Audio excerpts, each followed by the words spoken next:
What's going on, everybody? It's your boy O'Shea Duke Jackson.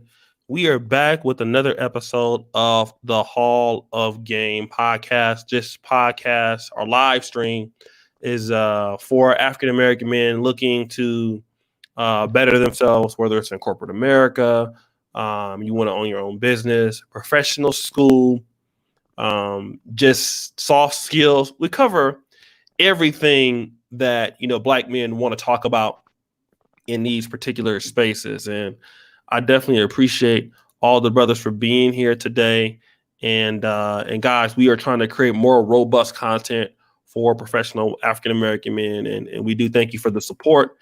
Today we have a really interesting topic today, brought by Brother Gabe A. And you guys see the topic on the stream. The topic is: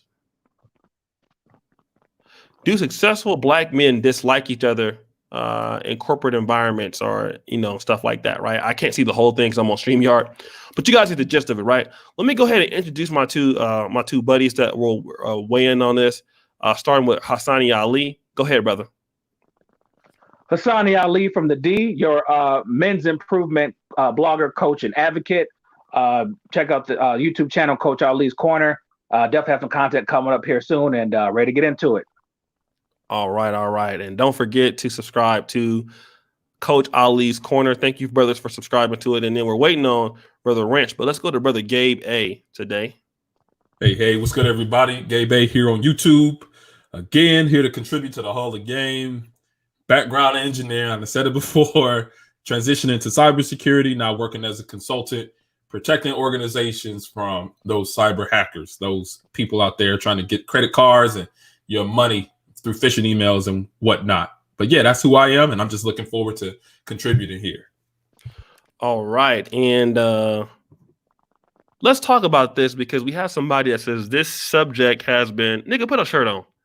Number one, this subject has been spoken about amongst brothers before. Can you get a shirt, nigga?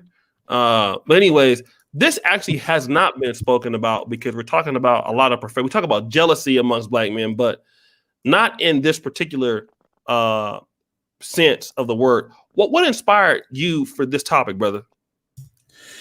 A lot of times I've experienced this in settings, and I think that the subject is something that is spoken about a lot too.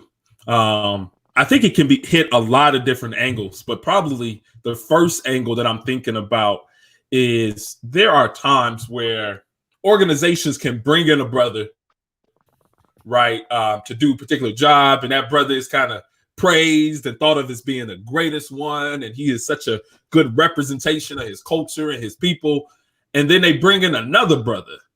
Okay. And then the first brother, but then the first brother don't like that the second brother is there. The first brother want to be the only brother that's doing it. So I've experienced that. So that's part of why I thought of this. So I got a couple of other angles, but that's kind of the open it up. It's only 4 tonight. We got enough. You can get a little long one. To talk about this from your perspective, as far as your experience. Can you give us an example? Absolutely. I think it can happen in multiple ways, right? So like I just said, that a brother could come in, he's thought of as being the go-to guy, he's a great representation of all the black men within the culture, within that quote-unquote white setting or corporate setting, and then somebody else comes in, and I've experienced that. I've come in and also have contributed and done great, but the brother that's been there, he don't really look out. He hasn't really looked out. He hasn't really kind of given game. It's like he kind of look at you sideways. And it's almost like he thinks that, in my experience, he's thought that like I'm like not meeting up to I guess the standard that he laid out. He done laid out a framework. And if I didn't do things the way that he had previously done it, then I'm just like messing it up for everything. So, that's something that I've experienced. But yeah, I'm gonna spread this out to everybody else and see if you guys have had similar times. Okay. Go ahead, brother Sonny. You know what? Honestly, I haven't seen it amongst successful black men, but where I have seen it is when a brother elevates amongst the camaraderie of the brothers that he kind of accumulates when he's at the job. And what I mean by that is, when we're in a predominantly white environment at the corporate office, you tend to hang around the brothers. You just naturally find friendship, camaraderie. This is the person you go to, when you're in a jam, when you want to kill time, dick around. That it becomes your group. And these are the guys you bum lunch money from. You go out to the bar after work, you hang out, you do all those kind of things just to decompress from the week and kind of have a good time. But then it's that one brother who hangs back and goes to the meetings after hours. They're putting in extra time. They're taking on the extra projects. And when that brother starts to elevate, the group looks at him as he's still that guy they can clown with and still go to lunch with and shoot the breeze. And and the brother kind of has to have a different image as he elevates. And so that's when the jealousy kind of comes in, because it's the you think you're better than us mentality. And in some forms he is. He took the time to do the extra work, do what it took to get noticed, made the right connections. The brothers in the group would ask him for lunch money, and he wouldn't give it to him because they still owe him from when he was just a regular worker. But when he becomes a manager, when he becomes an executive, when he becomes a top earner, you have an image to protect, because the second you screw it up, you're out. And so that's where I've seen the most jealousy. I can't I won't speak on jealousy amongst successful brothers who are basically on the same tier as far as their corporate success, but I will say there's a big difference between when a brother moves up from elevates in the corporate world and he has to leave his coworkers behind. All right. Shout out to my brother Sub-Zero, the talented brother. You need to help me get some of this money, player. Brother Wrench is here. Good to see Wrench, one of the Hall HOG contributors. Brother Wrench, I thank you. I know you're very busy, man, doing a lot of great work. Thank you for the work that you're doing in the manufacturing. Like a lot of our essential guys, I always want to tell you thank you for the work that you guys are doing. But brother, go ahead and drop some knowledge on these niggas tonight. What's going on? What's going on, brothers? So Wrench Turner here, right? Quick background is in automotive. Have some logistics background, worked in logistics for 6 years, but primarily right now work in leadership, specializing in growing people and process improvement for a big brand that is worldwide.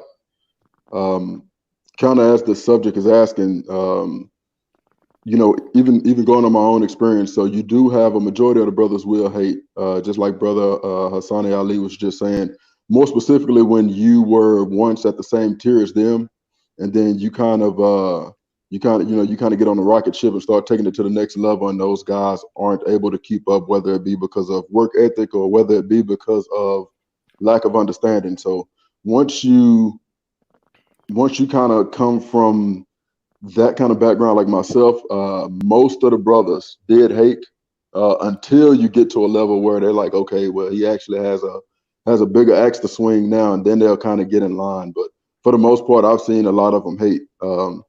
It's a hell of a thing, man. Okay. Brother Sub, thank you so much, Brother Sub. Also, for people looking to find Coach Ali's page, I see some people in there. We just need 2 subscribers to get him to 100. Coach Ali's Corner.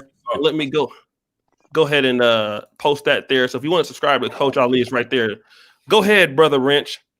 Brother Sub-Zero. Hello. What's going on? What's up with you? Brother? What's up? Ain't it, man? Slow motion, brothers. I'm gonna be honest, man. I really haven't had too many ADOS brothers in the field. You don't see too many brothers. When you see a brother, it's like you look at each other and you kind of like get this little smile. Like you look at it, hey brother, how you doing? It's like that. In my space, it's rare in the circles that I'm in Atlanta. I mean, I got a company I've worked for where it's been all black. I've worked in companies where, like, most of the time in IT, especially out of Atlanta, is mostly white. I've been the only black man in a company, period. Few black secretaries, and that's it.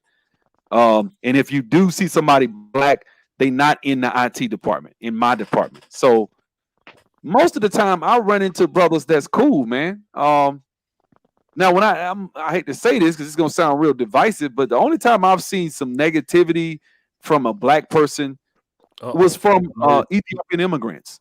Ethiopian immigrants that do IT are very. I had an Ethiopian get me on the board one day and tried to humiliate me my second day on the project.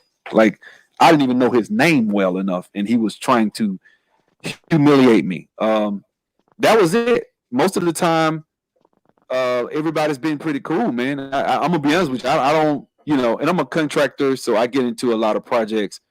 A lot of times, or I will work in a situation where I'm not trying to climb the corporate ladder. That's not my dream. So for me, it's a means to an end. Cool, truth be told, I don't even like IT. I don't like what I do, but it's better than it's better than digging a ditch, right? But I don't like IT. It's not really. If I had to wake up in the morning and say, "What you got to work," what would you pick? It wouldn't be IT.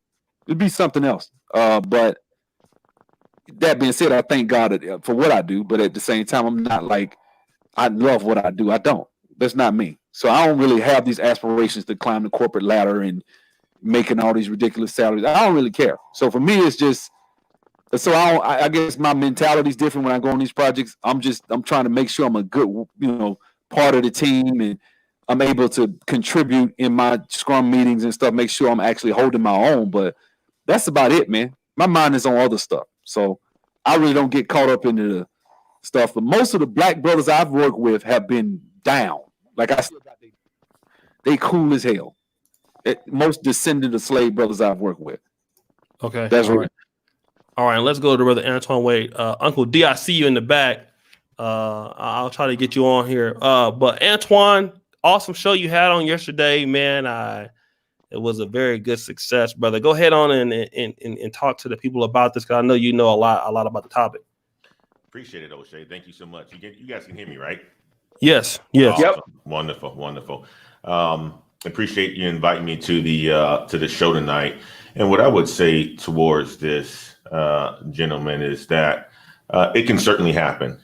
Successful brothers can certainly hate as you are climbing the ranks, especially if they are stagnant. I had a situation personally when I became a manager of our support operations at one point in time, and we had a team lead who was an African American brother, and the first time that I held a team meeting, I said something that was in the event of we aren't doing very well.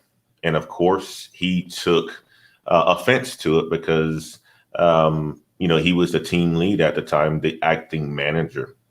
So there was a bit of a contention with our relationship for at least the first month or so. But eventually, kind of like Mr. Rance Turner said, he was able to get on board after he saw my vision, and he became my Scottie Pippen, man. And he was absolutely amazing with it. And little do you know, he was actually able to get promoted after I got promoted to that manager role, and I helped with that. I that was probably the only time that I've seen it personally, O'Shea. But what I would say too is once I got to the VP level, the African Americans or blacks in those roles are very few in between, and there are times where you really just have to go out of your way to meet them. And because you're going to find yourself in situations with them, whether that is in a board meeting and so forth.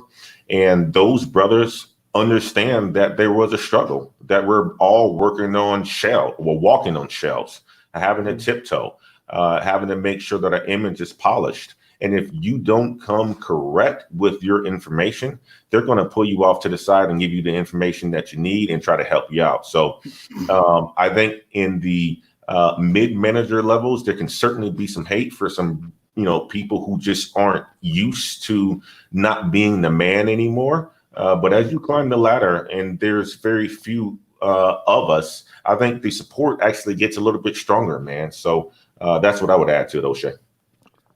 All right. And no, very, very great insight, Mr. Crouch and Terrence B.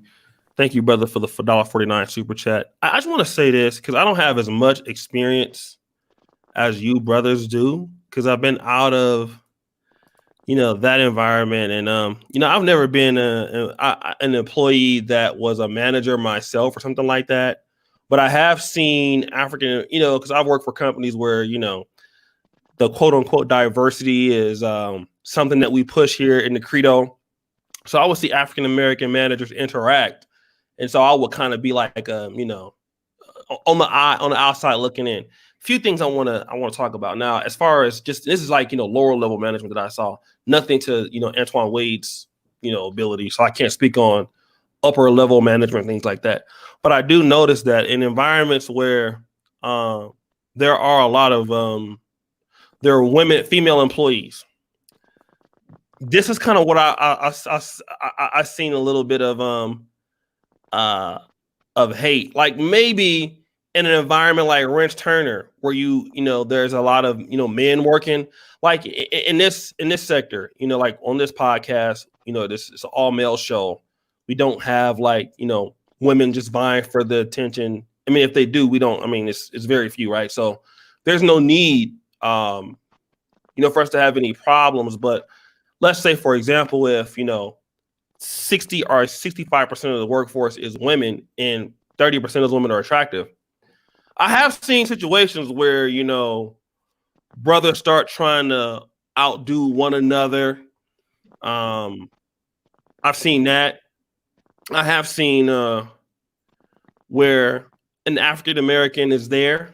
And a lot of times, even when you go to certain neighborhoods, if there's like one African American guy that's living there, and he could be married to, and typically he might not be married to somebody black.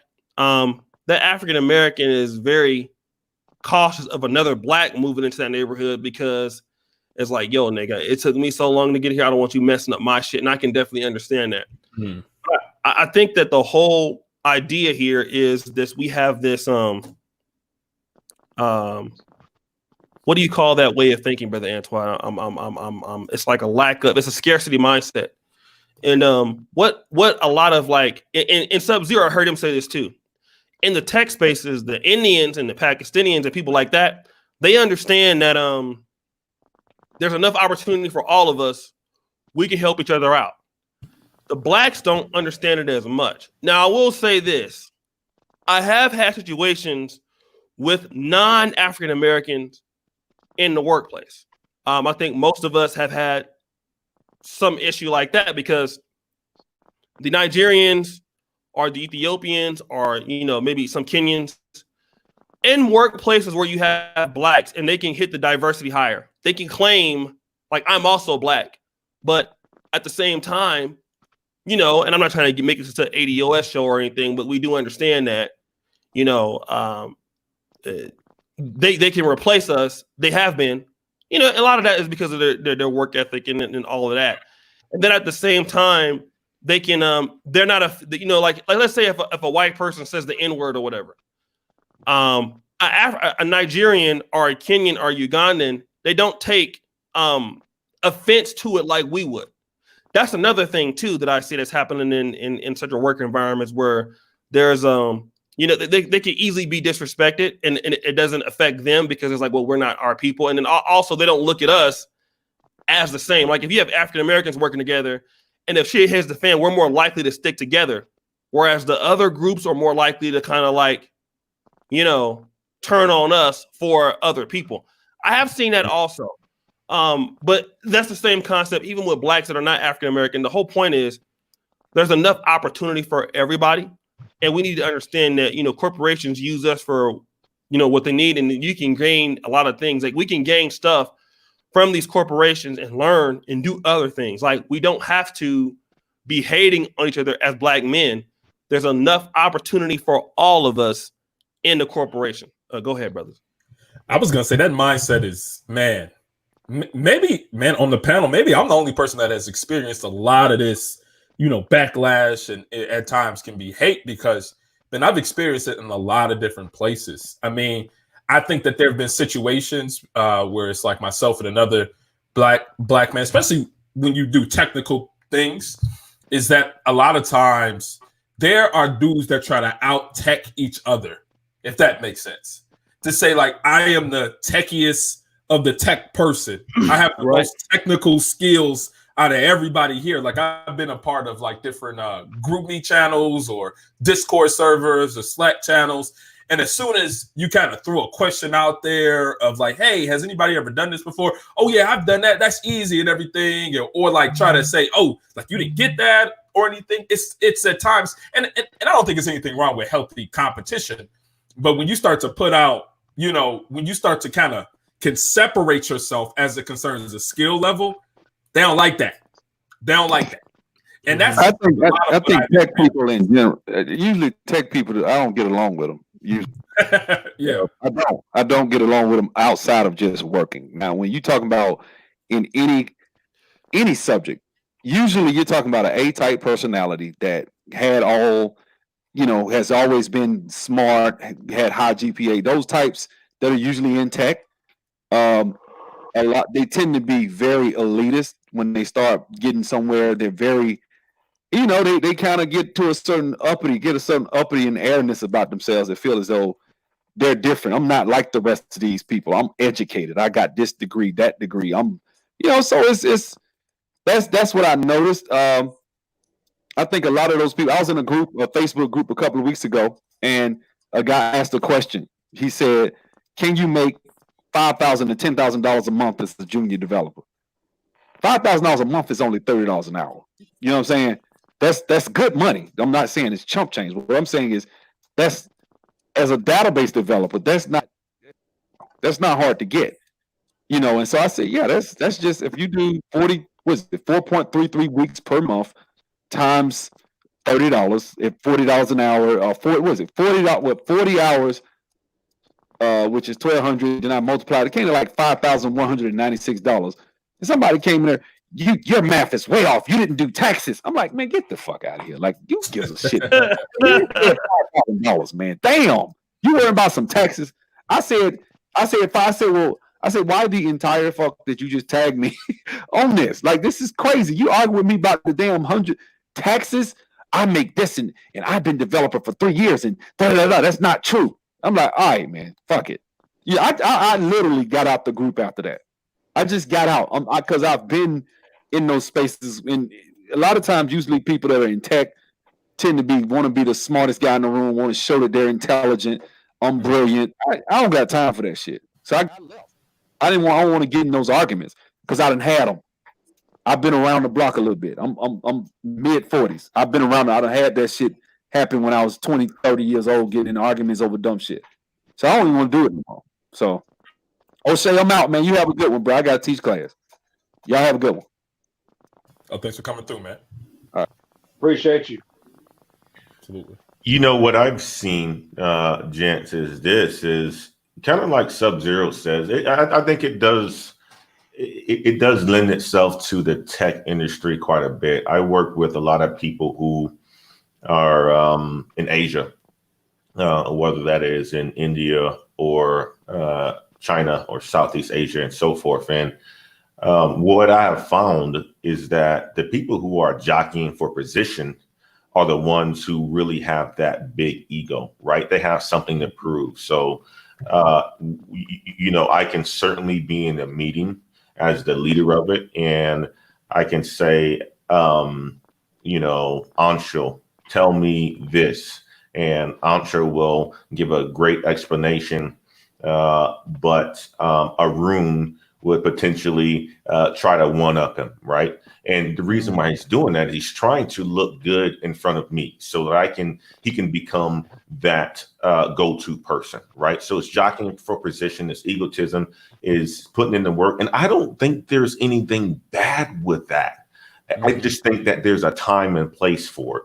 So when you are in the right form, yes, there's always going to be a battle of who's the smartest, who has the most information, who's the most athletic, and that's all it is. But in the business world, there's just a time and place for it. And then personally, I really haven't seen that from the African American brothers that I've worked with. I think for the most part, we stay in our lane, especially.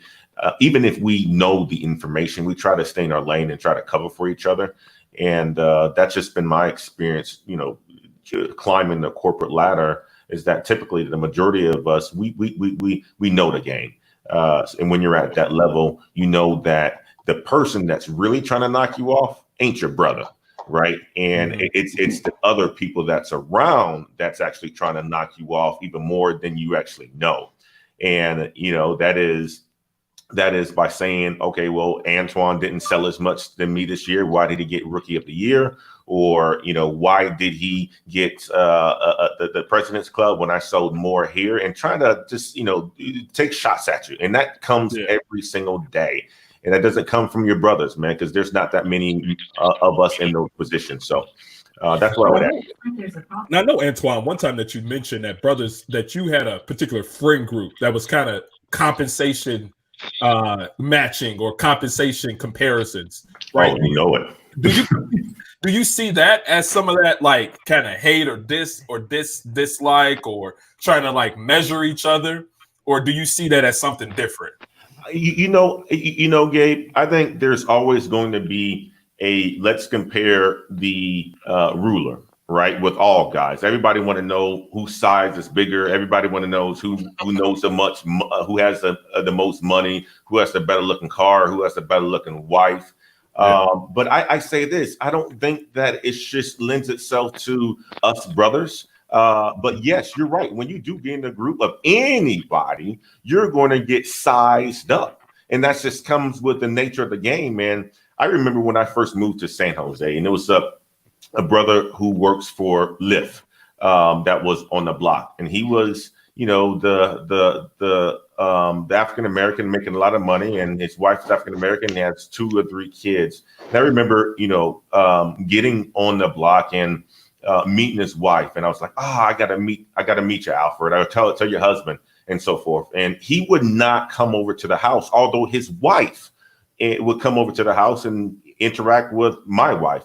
And then all of a sudden, I held a block party, and then he made his way over there. And I thought he had a little bit of shade towards him. Like, okay, well, who is this guy trying to come over and try to take over the block? Probably something that I used to do. And I just think that they're going to size you up all the time, Gabe. I think that you're going to get that from just about everybody. But I think it's in our own head that it's the heat that's coming from our own brothers. And basically what I ended up doing in that situation with my brother from San Jose was, we end up going and get a car wash together. I was like, hey, Alfred, let's come ride with me. And before you know it, our relationship is strong, almost as if like we grew up together, right? So it just takes that time and patience, man. And it really just takes us to look at it a different way and say, this guy isn't really trying to hurt me. There's other people that's out there that's really trying to get into my place because they don't think I should be in this position. That was a great point. Facts. If I can add on to that. So make a really, really good point. Once you get to a certain level and you start to see brothers that are kind of on that same level, you really don't receive a lot of hate from them. We do try to help each other out, right? If you give out some information that may not be as accurate, I may not blast you in front of the meeting, but I'll double back, hey, this is actually what it is. You may want to put together an email to kind of correct that, right? So we do look out for each other in that sense. For me, it's mostly been either, a lot of the guys who either work under me in my department or in another department who will kind of hate or who have hated all along while I was making my strides. But a really funny situation just happened, I would say here over the last couple of weeks. when I got promoted, I didn't immediately backfill my position. So I moved up into what was my boss's position, so to production manager, and I didn't backfill. Congratulations, man. Yeah, I appreciate it, brother. So I didn't backfill my supervisor position. And then I had another supervisor position open that I was actually growing the brother from the small town I was telling you all. So I promoted him. So I had I had one supervisor position open. And I was trying to see, who am I going to put in this position? And there was a second shift position. Now, the next in charge would be a lead, right? The lead just so happened to be a brother from Mississippi. One of the ones who really tested my patience. He's good at what he does, but kind of lazy, comes in late. I actually had to write him up to get some act right out of him, right?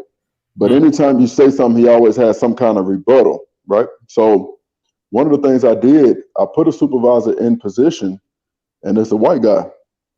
And you would be amazed how he click his heels and run and do everything that needs to be done. Now that he has a white guy that he answered to. But the crazy thing about it is I'm still a white guy's boss also, right? so there was a time when the white guy made a call that I didn't agree with. So I got everybody in the back and real respectful, and I made sure that I didn't have a pejorative type of attitude or type of tone. And I said, hey, listen, whenever we make a plan, everything needs to be filtered through me. I give you guys complete autonomy to make decisions. That's a part of your job and that's the expectation. But as it relates to this particular situation, I'll have the last say so. And if there's anybody who doesn't understand that or disagree with it, by all means, go ahead and step forward now. We can go ahead and talk about it. And everybody was kind of looking around at each other and kind of scratching their head. And I was like, all right, I just want to make sure we're 100% clear on that. And then we moved on to the next subject. And I did it right there in front of the new supervisor so that he could see that I'll give you what you want to answer to. But at the end of the day, the buck stops with me. You know what I mean? But it's a sad sickness to actually see that kind of play out. But as the management level, I work with a couple of other brothers that are in management. Matter of fact, if you look across the entire production plant, everyone in management are brothers. That's the funny thing. We're all brothers. So we look out for each other, man, and cover each other's in meetings, or if one is running behind or out for that day, we'll cover their production line. You know what I mean? So, at the management level, brother Antoine Wade and brother Gabe and brother Hassani are right. You really don't see a lot of hate, but if you are in leadership on the floor level, you'll get a lot of hate, man. I mean, from brothers, and not only from brothers, from some of those foreigners. And the position that I actually have, a foreigner interviewed for it and didn't get it, and he's one of the ones who kind of thumbed his nose at all of the brothers on his way to the interview. I even tried to help him tighten his tie up, and he didn't want to listen because he's one of the ones who feels like he knows it all. He's from the motherland. He don't need help from anybody, and ended up getting fired a month later. So that's my spiel. I don't get it from other brothers in management. It's more or less from floor level people. What I would say too, guys, is this is in grad school. Guys, I got my MBA, and one of my groups. You know how you're in cohorts and whatever it is, and you get paired up with 3 to 4 other people to do your group assignments for class and so forth. And one of my brothers, black dude, Tommy, he's been on my show. He was going through a rough time in his life, man. Wife had left him in the process of changing jobs and in grad school and so forth, being a coach and stuff like that. And the folks on the team really was going to go to our dean to get him kicked out of the group, right? And it's because Tommy wasn't coming to our team meetings and so forth, right? He was going through the tough stuff, and I knew this, right? So I knew it, and when the conversations were going on, I kind of held my tongue in the meetings where he wasn't in it because of the fact that I knew what was going on. But also at the same time, I didn't want to be complete bias and say, hey, you know what, this is going on, blah, blah, blah, blah, blah. That was Tommy's position to do that. So what I did was I said, you know what, after that meeting, I called Tommy up and like, hey, this is a situation, man. If you look at it from the other point of view you aren't holding your weight. I'm here. You're not in class. You're not letting anybody know. I know you want to handle this stuff by yourself, but this is the situation that you're in now. Now you're looking at you can't be trusted. Now you got team members that wants to go to the dean and so forth to kind of get you kicked out of the group. You really have to send a note out to the team and just say, hey, you know what, guys, this is a situation I'm going through right now, and I need your help during this situation. And little do you know, he sent a quick email out. We all got into a group call. He said, I'm in a rough position right now. Can you guys handle it? Everybody on the group was like so supportive of him, right? It's just the fact that he had to communicate. And that's what a lot of our brothers don't choose to do. But if you do it, everybody will come to your help for the most part, unless they really hate you. But, I was able to give him that insight to say, hey, and that guidance and that leadership to say, just step up, man. Just tell them what's going on and we'll hold you down until you can get back into the ball game. So you got a lot of people that support each other at the higher levels. And I do think it's just a mentality shift. When you get into a certain position, you have that mentality that you really want to take care of the people that are in those positions, man. Mm-hmm. Oh, yeah. And I did want to add this. I don't know if Brother Hassani or O'Shea, you guys have anything to add? No. Yeah, no. I'm just listening. Go ahead. Yeah, I did want to add this to it because I know, right, it might not happen at some of those higher levels, but think back, right, fellas, about being newer to an organization or being newer to a particular setting where there might, well, I know personally, and let me speak from my own experience. Let me not try to force that on y'all, is that the whole idea of, and I call it kind of like the fraternity type of mindset, right? Typically, when you go into a fraternity, you pledge. You have people who have been in the fraternity for longer periods of time, and you have to pledge and go through a particular process of hazing and getting beat down and everything. They beat you down to build you back up, right? And it's a long-lived process. This has happened over years and years and years as this fraternity has been in place. I've experienced that from a generational perspective. There have been brothers who have been in the field longer than me who believe that I need to go through what they went through in order to get to where they desire me to be. Even though, I'm in a whole new generation, we're doing things completely different, but they believe that you need to struggle. You need to take those lower positions. You need to do kind of menial tasks as a hazing type of mechanism. Yeah. And that's where I've received a lot of that, right? A lot of that pushback, like it's no reason to do this antiquated method because new things are here now, right? We don't have to go down that same road. And they'll be like, well, he just not even listening to nobody. He don't, rather than I'm doing things in a more modern way. So I've experienced that from a generational perspective, from older engineers, older IT brothers, even at times here on YouTube, brothers are trying to check me or whatever, or something I'm doing, or don't think that I should be in a certain place. Even though I've been able to move at my own pace and in a more modern pace in comparison to what they went through. So I wanted to add that dynamic to the conversation. Is, have you guys experienced any generational, I guess, hazing or any of that fraternity type of mindset, and how have you dealt with it? Oh yeah. I actually had a conversation week before last with a guy who used to be my boss, right? So I was a maintenance mechanic and he was a production supervisor. Now I'm a production manager. He's still a production supervisor. So he actually answers to me.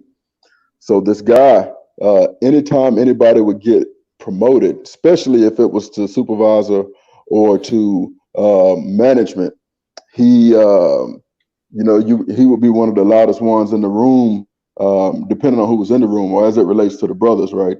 Getting well, he don't deserve that position. You know what I mean? He's not ready for that. I've been doing this for X amount of years, such, and he keeps getting passed over, right? So I could see that he, at first he was angry all the time, right? Real short answers in the meetings, really didn't want to contribute too much. But when the plant manager, or what's now our regional manager, was on site, he was all smiles and kind of playing that role, right? So what I did was I made manager, and I knew what his issue was, why he kept getting passed over. But I also knew that he would take it that I was kind of shitting on him if I said, hey man, this is where you kind of falling short. So I didn't say anything, right? Took the position. My picture went up on the board. It's kind of like a pyramid. So my picture went up on the board at the top of the pyramid with my work team kind of trickling down, almost like a college bracket, like you would think of like a sports bracket, right?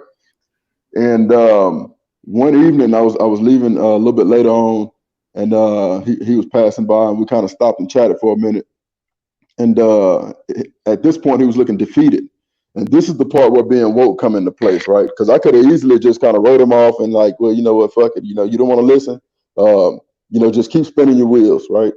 But out of just a baseline love for this brother, right? Instead of leaving that evening, I went back to his office, which is completely at the other end of the plant. Went back to his office, and we had a conversation that lasted about an hour and a half. And then, you know, and he's kind of going back and forth about, you know, getting passed up, and you know that he's blackballed, and you know people keep getting moved around before him that hadn't been there as long as him or don't have as many years in the business as him. And I told him, I said, man, you know, your biggest issue, man, is the politics piece. I said, there's a certain way that you self-promote. I said, there's a certain way that you know you really kind of wave the flag and say, hey, this is what I've been doing.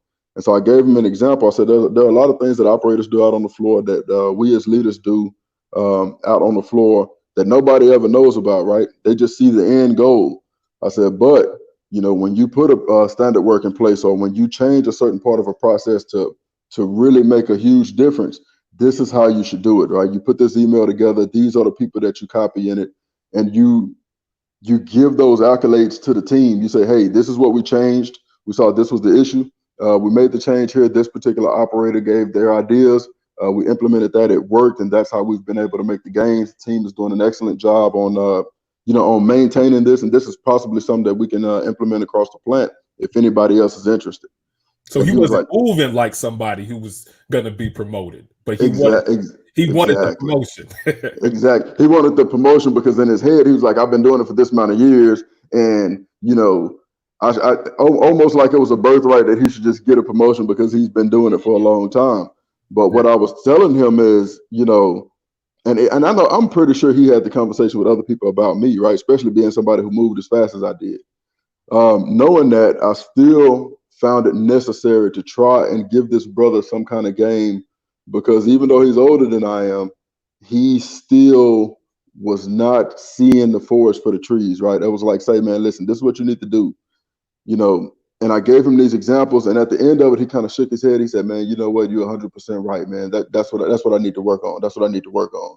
I said, yeah, man, I'm pretty sure you guys do the work. I said, it's just a matter of the self-promotion piece, but you always roll those accolades back down to the team members.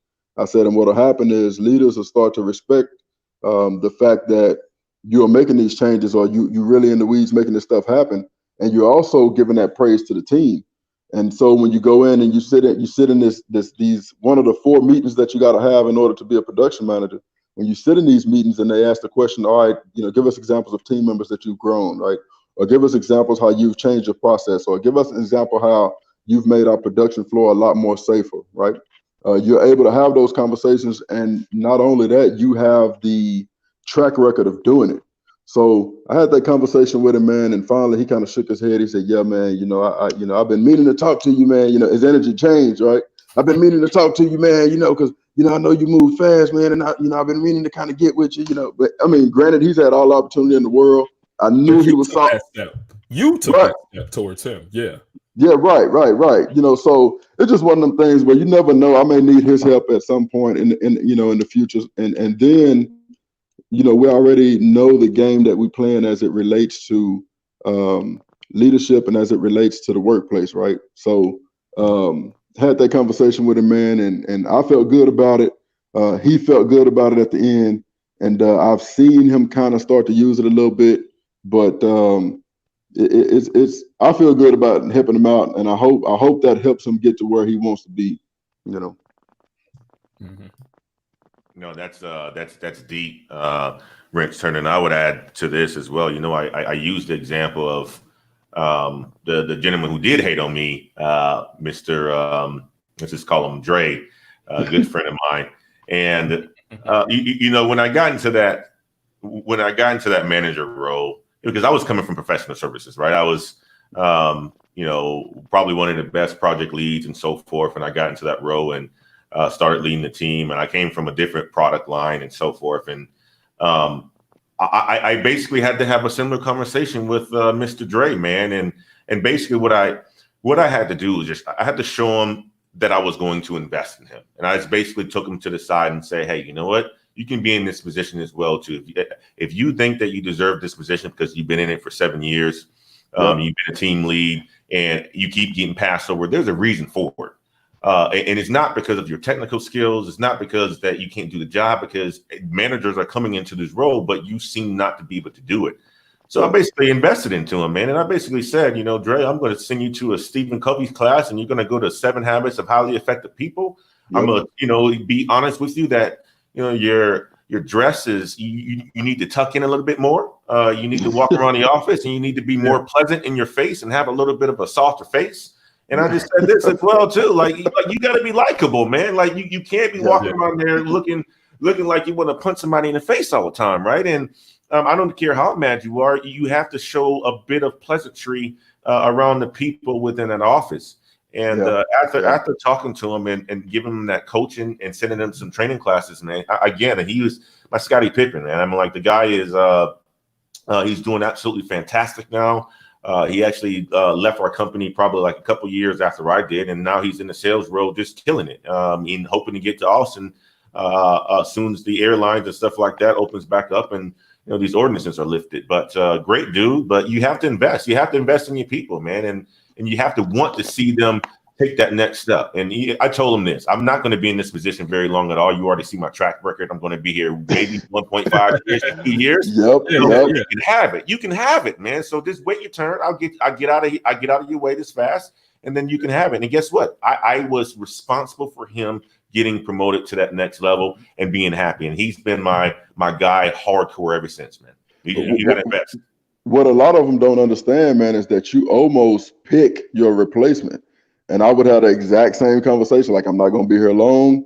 Somebody's going to have to step up. And, some dudes kind of sit there like, man, whatever, let's go ahead and break us out of this meeting so we can get started. And they miss the fact that you almost always pick your replacement. Because companies like to see internal candidates growing. You know what I mean? It's a lot easier to grow people into positions than it is to bring someone from the outside and then have to teach them the way that you do business, right? Because they may be coming from another place and they do business a little bit different. In my case, they may be coming from a business where everything is completely perfect, and each person has something that they own, and that's all they own. Where I work, everybody does everything. You know what I mean? And you really have to be a people person and work with people, and you have to communicate a lot. And it doesn't work. I've seen guys come from the military and come into manufacturing in our plant, which is one of the biggest in the country. And they're like, forget this. This is not for me. I don't care how much they pay me. I don't see how y'all do it. So, and when you have guys that you're trying to, or not even trying to, that you would hope to get to the next level, and they don't understand that the more you support me, the faster I can get you into this position. It's sad, man, because you see them get passed up. You see them get lapped a couple times over. And at the end of the day, because it used to bother me, I had to sit back and I'm like, well, you know what? You've done everything that you were supposed to do and some, and everybody can't go with you. So, like I said, for the one guy that's on my second shift team, I gave him what he wanted, which was blonde hair and blue eyes that he needed to listen to. So at the end of the day, I can send a text right now and change the whole night up. But I don't throw my weight around like that. Yeah, and it's wild because I think that the problem that arises is that when individuals feel like they're being like they believe that something is guaranteed to them, or that they deserve something, and then they see somebody else coming into the picture who is getting what they deserve. And I think that whole mindset is off. And it might be some people watching that might feel that way, right? You can be watching and say, listen, they've been passing me up because it's white supremacy. I'm just seeing some comments in the chat, right? Some brothers saying, oh, they acting white, or, they trying to justify why they aren't playing the game correctly and moving at the pace that they want to move. And I think that a better and more productive mindset to have is that, hey, I see this brother coming in here. I've been in my role for 7 years. He's only been doing what he's been doing for 3 to 5 years. He's moving at a pace that I have never seen. He had a roll runner's pace. Listen, let me find out what he's doing. Let me pick his brain to try to understand what has been the factors that he has applied to his career that has allowed him to grow further. Because even from my own perspective or my own experience, I moved from electrical engineer in an automotive plant to nuclear engineer to nuclear cybersecurity specialist to to cybersecurity engineer to architect to senior consultant. I mean, in pretty much the span of 3 to 5 years, which is very fast in our in our particular sector. And I'm telling you, brothers were like, but how did you get there? Why are you doing who you must have known somebody inside of they really try to justify your success by saying you had to take a shortcut when, brother, listen, I can give you the game. All right? Let's work together. I can give you this game if you want. But if you hating on me and I'm hearing you talking sideways, I ain't gonna have no words for you. So that's my thing. You know what, Gabe? You know what, Gabe, guys, and Rich. A lot of the folks who size you up like that. You asked the question, Gabe, about you ever find yourself in a group sized up and stuff like that. Again, you find it all across the board. But when it comes to brothers, what I find out is that once they see that you are a very successful person, they challenge you less, but also at the same time, what I would say is a lot of them just, even when they challenge you before, a lot of them just don't have that drive like you have, man. And a lot of them don't want it, right? But they still want to say, okay, well, how do you get this? How did you get that big house? How did you get that nice car? And it's like, okay, well, I'm going to give you the game on how you can do it. But a lot of them don't even want it. They want to stay in a place. A lot of them want to stay comfortable. And I'm like, okay, well, here's the thing. I'm always trying to put people into positions and talk about corporate diversity and management and leadership and soft skills and stuff like that, because it really helps you climb the corporate ladder. Unfortunately, a lot of our brothers don't want to get into management. They don't want to get into leadership to be able to change the narrative and be able to pick the people that they want on the team to change the diversity situation. They don't want to climb the corporate ladder and say, okay, well, I'm going to pick my guy Gabe to run my product management organization because I know him. Right? They don't want to get into that position to make those power moves. They're like, oh, well, I don't want to do this. I want to stay as a developer for the rest of my life. Nah, you ain't making no money then, bro. Hold back. And if you want to make money and you want to see how I've done it, just listen to me. Just listen to me, man. That's it. That's it. Yeah. I think the piece that bother them, and I've said it a couple times over, it's hard to take that look in the mirror and say, damn, you know what? Right now I ain't shit. Or right now, I don't have it. Right. And I've had the conversation with my team in a group setting. Right. This is before the whole COVID thing happened. Being in a group setting, and I say, listen, for anybody who wants to do anything as it relates to manufacturing, I will give you all the tools you need. I will help you sharpen those skills. I will put you in situations to be successful. And the way that I actually broke it down to him, I said, I got a quick story I want to explain to y'all, and I want to see who's going to put it together. I said, every morning the sun comes up on the Sahara in Africa, right? Everybody kind of shook their head and they kind of smiling, right? Because normally I'm straight serious, straight to the point. I get out the way. I said, every morning the sun comes up on the Sahara in Africa, right?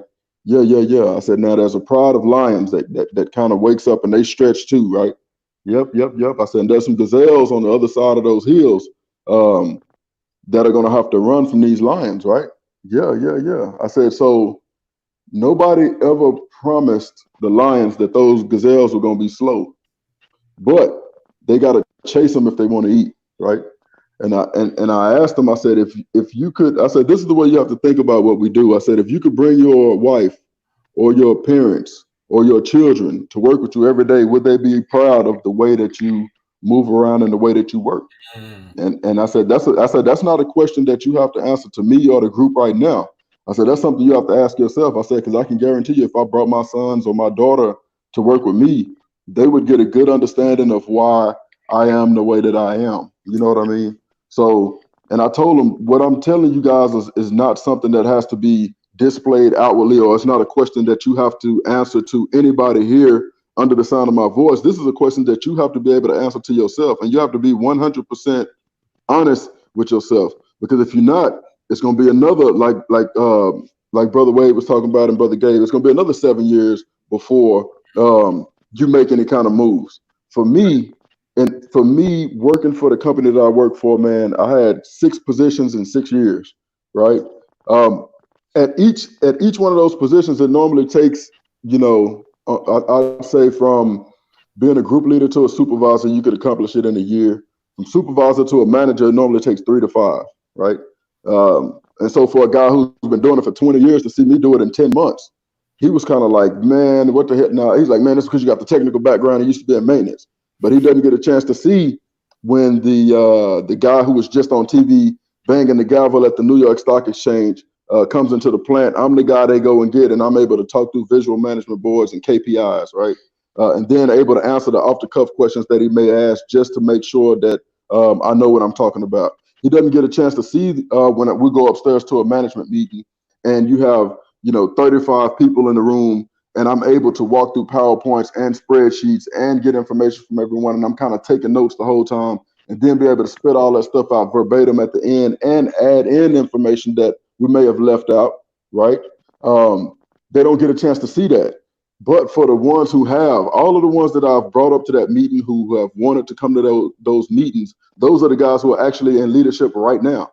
They're the reason why I'm able to take days off this week, because they are running both of my production lines. So, and at the same time, they're hating on them. I got a text from one of my guys, and I know it was a guy just shit testing him, talking about, well, with this COVID thing going on, I think I'm just going to take the rest of the week off and use vacation. And I was like, and if he do, you write his ass up. I was like, straight up. And matter of fact, I'll go ahead and holler at HR, let her know it's coming. So, it's situations like that where it's sad, but the way I think about it, and it's part of my background and part of the street part coming out, when you have situations like that, it's like, all right, who really the real nigga and who the coon? You know what I mean? Because I'm in a position to help you and I'm willing to do it, but you want to try to trip me up, or you want to try to slow down my progress. So who really the real nigga and who really the coon, bro? You know what I mean? So is that you see somebody in another brother in a higher position and you try to take shots at him. Like, why you trying to take shots at these wings? Like, listen, I'm rising. Right. I'm rising. Right. There's only one of us. Right.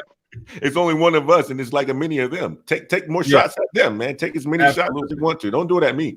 You're right. You're right. Yeah. I don't know. O'Shea, I know we've been talking. Yeah. Let me just do it. The shout out to the declaration. Healthy masculine communication allows for healthy and graceful hierarchy. The person in the superior position must not shame the person beneath them, and the person in the inferior position must be able to accept guidance. Thank you, Brother Declaration, for the super chat of 10,000 Costa Rican colones, which is about $17.73. Thank you, Brother Terrence B. Thank you for all the people supporting. Brother Hassan, you want to say anything, brother?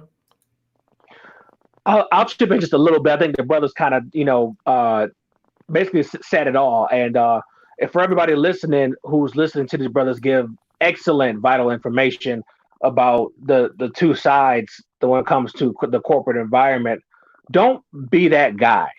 And that's the best way I'm going to put it. If you know you want something, or if you want to work for something, put in that extra effort. These brothers know because they've been in those fields. And what I will say is that a lot of brothers become jealous even when you try to help them out. They kind of take advantage of your mentorship. And it may not even be at the management level. You could literally be on the same tier. And you tell the brother, hey man, I see you came back from lunch 5 minutes late. You might want to watch out, check that next time, because they're watching. Or you come in late, 15, 20 minutes late, and then it elevates to, oh bro, would you mind clocking in for me? Or if somebody asks, can you let them know I went to lunch when you upstairs messing with the chick on the second floor, and they expect you to get cover for their sloppiness. And when you don't do it, then they want to look back at you like, that you are a sellout. And it's like, absolutely not. My job's on the line, just like yours on the line. My job's not to do my job to babysit you. So, again, and it's funny. We talked about y'all touched up on the Hotep thing for a minute, because y'all have no idea when I was in the workplace, when people was learning I was making good money, they would ask for a referral to the job I had, and the main question I would get is, do I need to spend the whole time kissing ass to white folks? Yeah. And I'm sitting here like, well, until you build your own job, you may have to, unfortunately, and for a lot of Hoteps, you want to, build this subculture, red, black, and green in the office, and that's not the corporate environment culture. Like, let's call it for what it is. And if you're going to be in the dominant society's corporate office, you have to play their game. And you cannot shame anybody who wants to play that game and get ahead. Because, like, I forgot the brother who said it, but if you get a brother in management position, then he can vouch for the next brother to get a management position. If you get, a top executive, he can bring that, another brother up into an executive. But instead, like I said, a lot of brothers don't want to move up. We just want to stay, complacent, working the overtime, doing just what we're asked to do. But when you get in that management position, you could change so many narratives. And I know a lot of you brothers, even yourself, O'Shea, have changed some narratives about brothers, showing up to work on time, doing what you're asked to do, doing more. It's one of those things where it's all about what you want as a person. And if another brother wants more than you, you cannot get upset when he gets it, because he's doing more. And I know this is completely left field, but there's a reason why I'm gonna tell this little mini story. So, as a lot of people know, Black people don't tip at restaurants, and so my wife and I, we have a favorite restaurant that we go to all the time, and we make sure that we tip well every time we go. And because of that, the people see, okay, this couple isn't like all the other Black folks. So guess what? We get better service. We may get, a little bit of, more food, or, they tend to our every need, because we've shown that we're worthy customers. And if you translate it to the office, if you put in that same type of effort, people will see, okay, this brother's not just here just to punch in and clock out at 5 o'clock. He actually wants to be here. He's involved in the meetings. He's asking questions. He's actually concerned about the company's profit and loss, statements at the end of the day. And if you show that you actually want to be there, and even if you don't want to be there, even if you are, saving up some cheese so you can start your own business, you still have to play the game. Because any reason they can give you not for you to be there, they will. And you have to play the game because you're in their environment. That's just how it goes. Until you build your own, you can't set your own rules. When you sign that employment agreement, you're on their terms. And so I say all that to say this is, don't be that guy. Because when you choose to be that guy, you ruin it for somebody else. Yep. Another thing that a lot of brothers miss too, and it's one thing I never felt a particular way about it, but I got to see it firsthand. Everything don't boil down to white supremacy and racism, and I'm gonna tell you why. I watched what used to be our plant manager. I would leave work, maybe I'd say maybe 2:30, 3 o'clock when I was a maintenance planner. Some days 4 o'clock. Whenever I left, he was still there. Whenever I got there in the morning, he was there. You know what I mean? So he was there after I left, and he was there before I got there in the morning. And so, just as a trial, I was like, well, let me get there a little bit earlier. He was already there. I was like, well, let me leave a little bit later. He's still there. Right. And so I'm like, damn, when do this dude sleep? And then I saw the guy that worked under him doing it. And then I saw the guy that worked under him doing it. So I was like, well, you know what? I have all of the pieces together. I'm gonna have to get here early to really, I'm gonna have to get here earlier than everybody, and I'm probably gonna have to stay later than everybody.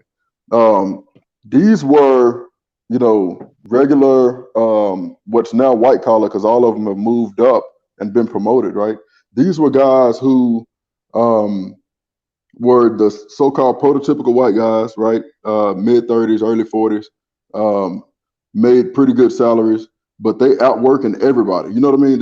They are there before everybody, and they're leaving after everybody, and they know processes from front to back. This is stuff that they probably shouldn't even have to know, but they know things that are happening really deep in the weeds. They know the names of people who work on particular pieces of equipment. They know vendors. They know vendor ID numbers where we actually put together purchase orders and purchase requisitions. They know this stuff off the top of their head.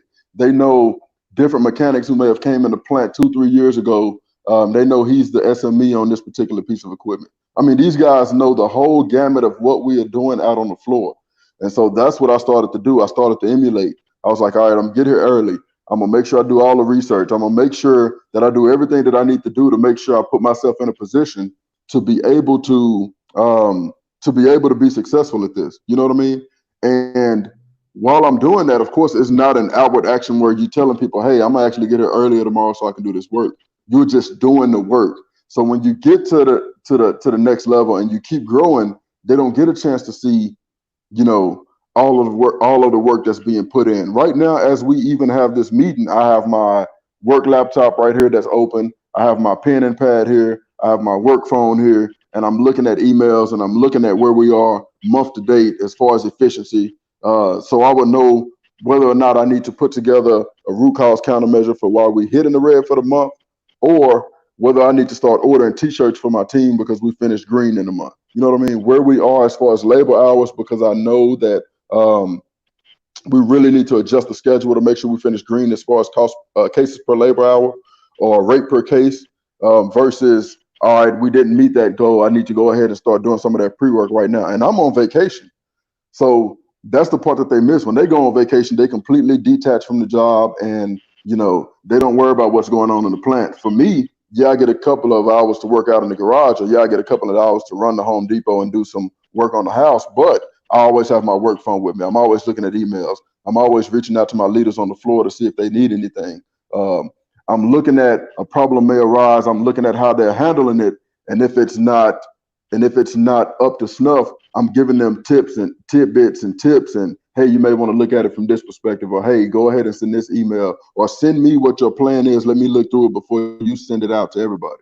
They don't see those things that happen on the background. And those are things that, those of us who are in leadership, we can teach them, but I'm not going to come and find you and try to make you be great. I'm gonna spend my time with the people who really want to learn how to do this and the people who really want to be successful at it. Yeah, man. Let me shout out some people. Brother Rollo, thank you. Give the Gabe A. I have to drop off. Thanks for having me, O'Shea. Thanks for building with me on the topic, brothers. I'll see y'all on the next one. Thank you, Brother Kenny Conjo. Salute to O'Shea and the entire panel. You're doing the damn thing, ODJ, with all this professional knowledge and experience. Thank you, Tango Ray. Love the show tonight, guys. Gabe A, what up, man? Mr. Wade, what up, man? Great show last night, Brother O'Shea. Let me get some of those you kind of beats. Dr. Ali, subscribe. And Brother Wrench, you are the star of the night. Yeah, man. Tonight, guys, I gotta get ready to get geared up for May, so we're going to cut this a little short because I think I may even have it's 4:15 in the morning, and there's a guy I promised to do a stream with, and I may have to do that. So my gonna probably land it going to 9 in the morning. But so you guys know, I'm living in Uganda, but I'm working American hours, so so I have to be up when the Americans are up. So got some things I gotta do, but it was a great show. I might take tomorrow off because this is the first of the month. But if not tomorrow, we'll come back. Antoine, wait, go ahead and shout your channel out, man. I saw you had a lot of people on the live stream yesterday. Yeah, O'Shea, thank you so much, man. I saw you came through yesterday as well, too, brother. Thank you so much for blessing me with your presence. Yeah, I'm the CEO and founder of the Black Heights. We are a soft skill career development company. And you can check us out on the Black Heights YouTube channel. Last night I had Mr. Kevin Samuels come through to talk about how your image determines your success, and it was a great interview, guys. So check out the content, Black Heights YouTube channel. All right, shout out to Brother Marcus Love. Thank you for the comment, brother. And now, guys, go to the Black Heights YouTube channel, subscribe with the bell, or you can click the link that I'm on right now. Like I said, it's a really, really great channel. I stand by it. You'll learn a lot. It's the most unique information that you'll get, like in this sector of YouTube, catered towards African Americans. Brother Rance Turner or Hassani Ali, anything you want to say? Yeah, I'm looking at Brother Hurricane Millie. He said, if we put the same energy into your business like you do at your job, you wouldn't need to work. Well, that's the training ground. That's the training ground, brother. So for everything that I'm learning and all of the people that I manage right now, that's the training ground for when I do start my business. But if you put that same kind of energy into being positive and growing other brothers, then you may have a YouTube channel that's as successful as this one. So that's the piece he can take from that. Yes, sir. All right. And Brother Ali, Hassani Ali. I'm gonna keep it short. Always want more. Never stay complacent. There's a lot more that's within your reach that reach for the stars, and I promise you'll get there. All right. And guys, I need a big favor from everybody. Corporate America Talk for Black Men's Performance and create network opportunities with your clients, managers, and VP. Manage 8 to 12 million a quarter. Wow.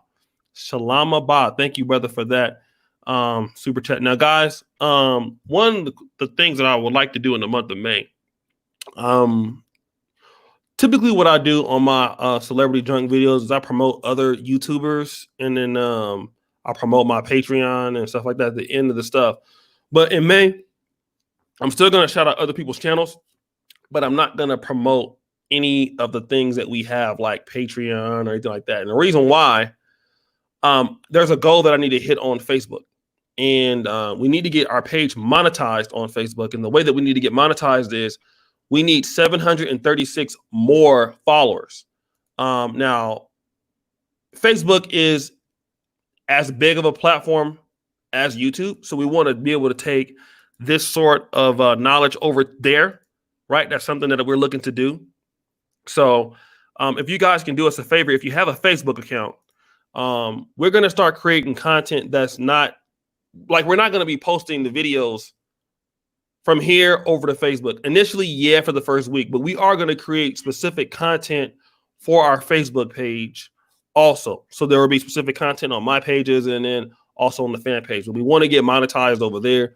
We need 736 followers. So you like the page and then you follow it. And then you need 10,000, but we're still trying to build up the traffic on the Negro Manosphere fan page over there. Shout out to Brother Cornelius Edwards. So if you guys can help us out by liking the page, that means we need 736 different brothers to go over there and like and follow us on the Facebook.com Negro Manosphere. I will really appreciate that. You'll be helping us go into another platform with what we do here. And that will help us do stuff like, we can get into new markets. There's a lot of people that use Facebook that don't necessarily use YouTube. So, and there are a lot more, talented Blacks, African Americans that are more familiar, feel more comfortable with Facebook than they do on the YouTube platform. Because, YouTube, Facebook, everybody can post on there. YouTube, you can't post unless you're like a creator, right? So a lot of people like to be able to post on their own platform. Everybody has a voice on Facebook and then also look for other stuff. So Facebook is allowing creators to come on and create that. So I would like for you brothers to do that. Like us on there, subscribe, follow us. Oh, I've gotten some people already. Thank you, Brother Anthony, and other people. I won't, Brother Moses, thank you. So we're already got 2 followers. So we need 734 more. All right. Thank you guys again. It was a great Hall of Game. I really, really appreciate all that you do. Thank you, Antoine, Ranch, Hassani. We'll see you guys. If not tomorrow, the next day. Peace out. Peace out. Thank All you. right, brother. Peace.